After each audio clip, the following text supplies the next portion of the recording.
Yes, there are some indications for use of a nail in pilon fractures. The indications in my book are few and limited, but as we know that people are extending the indications for distal tibial nailing, and I think pilon is an articular component added to a distal tibial metaphyseal fractures that biologically can be managed better with an intramedullary nail. Okay.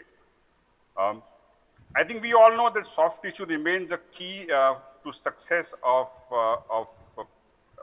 fractures that extend into the distal tibial metaphysis with articular extension.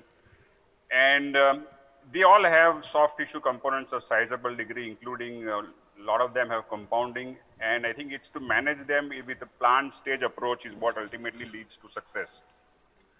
So this case was managed with a stage approach with a fibula first and an external fixator, that followed by medial plating, and then that went on to heal. At 8 months he was diabetic. But then again at 9 months, small discharging sinus still persisting. So he has a united fracture, but with a small problem that's still persisting. So what I was saying was that, you know, there's a large component of soft tissue. So I think the use for nailing in distal tibial fractures, typically in the spiral kind of lower third fractures, which are ones very often they say that they extend into the intra-articular component. So you have small undisplaced fracture lines that can be very well usually picked up on CT. And the debate between nailing and plating is like still not settled, with most studies competing against each other. However, I feel that I think one advantage particularly of nailing versus plating is that with plating, even with your best of best experience, you will still land up with some soft tissue problem or a secondary procedure like a flap when the skin breaks down. So this is something where the nailing would have an advantage because it's more biological. Okay. And then you have some disasters waiting, like this bilateral pilon with that was operated at about 18 days on one side and 20 on the other side, but the skin blew up, and then you end up with a flap and compromised function. So I think if you can nail these fractures, then maybe you may not have the disasters of plating. Nailing itself on its own may not necessarily be, you may have to combine with many other things. So it is one of your armamentarium to preserve biology. And I think it's important that it gives you the option of a minimal invasive and a load sharing implant. But I think it's reserved for a few subset of fractures. Okay. So when you have an open soft tissue compromise, and when you can get this with lesser incisions in a clever way, with a reasonable outcome between 6 to 9 months, then I think you've done a good job with these kind of fractures. Okay.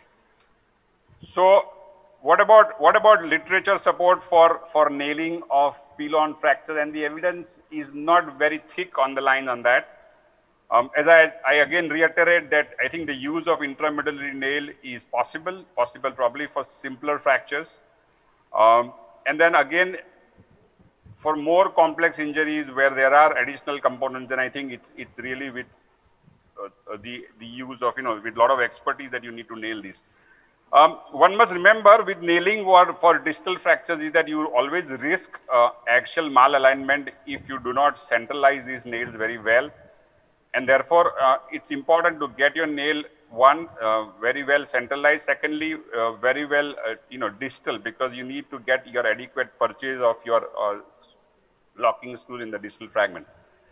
And you must also not forget that you must get your articular reduction as the first step before you proceed on to then reduce the fracture and then, proceed with the process of nailing.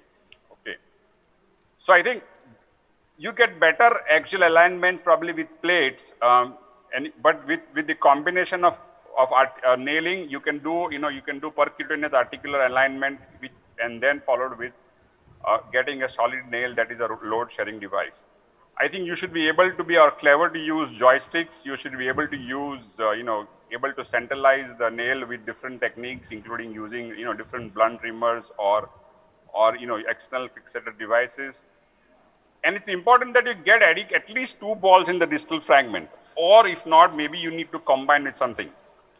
So I haven't nailed that many, but one which I have nailed have been simpler fractures where there was an undisplaced fracture that extended into the distal fragment, and this is where I would use a nail. One must use percutaneous articular reduction devices like cannulated screws and clamps to hold reduction, then fix them. And I think nailing probably on a radiolucent table with the figure of 4 position is advantageous when you're using nailing for pilon, because it allows you to image well, it allows you to work around the articular and the shaft fractures well, okay? And then I think, so we start with the articular reduction, the ability to get your articular reduction, and then using the figure of 4 position to get a well centralized reamer down into as distal as possible. Suprapatellar nailing has some advantages in getting the nail well centralized, but I think with your standard nailing infrapatellar technique, I think you should be able to get a good alignment with this. Okay, so I think you need to follow good sequence. Important to get the reduction, then get your reamers well down the line, and then you should be able to image in this position either with supine and then in this figure of 4, and then able to get a well fitting as distal as possible. So yeah, I think you are extending your get good length of the nail and good centralized nail is important. So where would this work? Probably in a simpler fracture like this, where you can get a good percutaneous reduction of the articular fragments.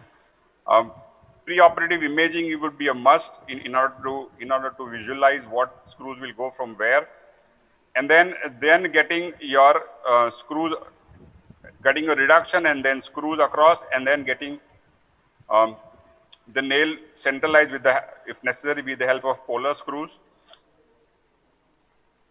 And then this, if done, definitely gives, if you've seen the problems with platings and the disaster, this would definitely be more advantageous versus the plate. Okay. And then union within reasonable time with these complex injuries. Okay. With a good function.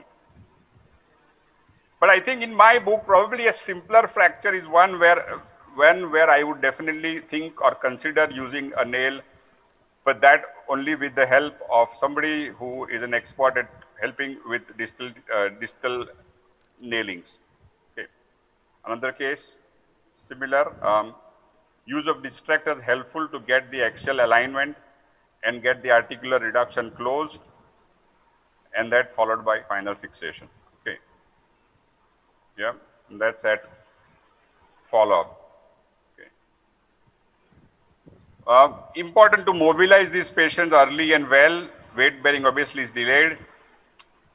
So what other situation is where nailing is useful for pilon fractures? And I think probably non-unions, where you have the complexity of a lot of these are open fractures and patients with patients who are smokers. I think these are areas where if you have a good articular reduction but the metaphyseal block is a non-union, then the second surgery, nailing has advantages in the presence of previous large big hardware. So I think nailing has some role and evidence support use of nailing for pilon non-unions.